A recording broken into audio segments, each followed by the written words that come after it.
விடுதலைங்கிறது ஒரு படத்துக்கு பேர் அப்படின்னு நம்ம கருதி கடந்து போயிட முடியாது. ஏன்னா இந்த ஒற்றை சொல்லுக்காக தான் உலகம் பூரா பல போர்கள், பல புரட்சிகள், பல உயிர்கள் ரத்தம் சிந்தி போராடினதெல்லாம் இதுதான். உலகெங்கும் வரலாறு என்பதே விடுதலைங்கிற ஒற்றை சொல்லுக்காக பதிவு செய்யப்பட்டதா உங்களுக்கு தெரியும். ஏன்னா எப்பவுமே கவிதைகள், காவியங்கள் இதெல்லாம் பேனா மையால் எழுதப்படும். ஆனால் வரலாறு இரத்தத்தாலும் கண்ணீராலும் எழுதப்படும். அது எல்லாம் எழுதப்பட்டதெல்லாம் விடுதலைக்காக தான். அது ஒரு வார்த்தைன்னு சொல்லிட முடியாது. ஒரு வார்த்தை அப்படி ஒரு வார்த்தைன்னு ஒவ்வொரு தேசிய இனங்களின் உயிர் மூச்சு அது பிறப்புரிமை.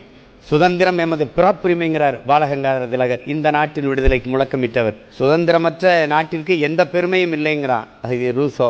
சுதந்திரம் இல்லாத நாடு வெறும் காடுங்கிறார் நம்முடைய தாத்தா நாமக்கல் கவிஞர். அதனால் சுதந்திரம் இல்லைன்னா ஒன்றும் இல்லை. அது சுதந்திரம் என்ற சொல்லுக்கு அர்த்தம் தெரியாதவனுக்கு கூட சுதந்திரம் தேவைப்படுதுங்கிறான் ஓசை மாற்றி.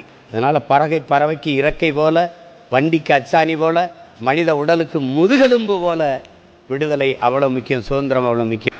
இந்திய நாடு விடுதலை பெற்றுட்டு சுதந்திர தினத்தை கொண்டாடுறோம்னா பல்லாயிரக்கணக்கான பேர் ரத்தம் சிந்திருக்கான், உயிரை விலையாக கொடுத்துருக்கான். இந்த தாத்தா காமராஜர் அவர்கள் சுதந்திரம் அடைஞ்சவரை முதல் சுதந்திர கொடியை ஏற்றும் போது எல்லாரும் வாங்க வாங்க, சோறு பொங்கியிருக்கு, சாப்பிட வாங்க, ஆனால் அதுக்கு நிறைய கட்டை வெந்திருக்கு, அதை ஞாபகம் வச்சுக்கிறீங்கன்னு இருக்கார்.